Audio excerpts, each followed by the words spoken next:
There are so many different ways to use protein powder in recipes other than just for your smoothies.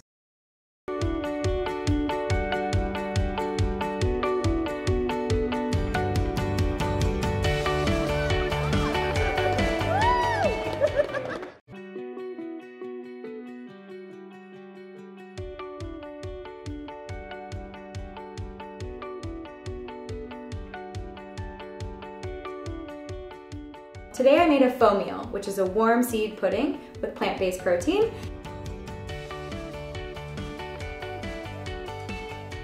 And I also made these yummy, fluffy pancakes using the pea protein as well.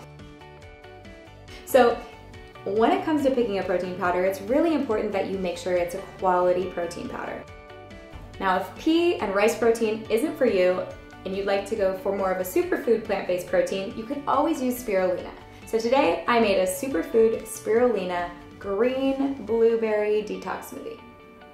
I hope you enjoy.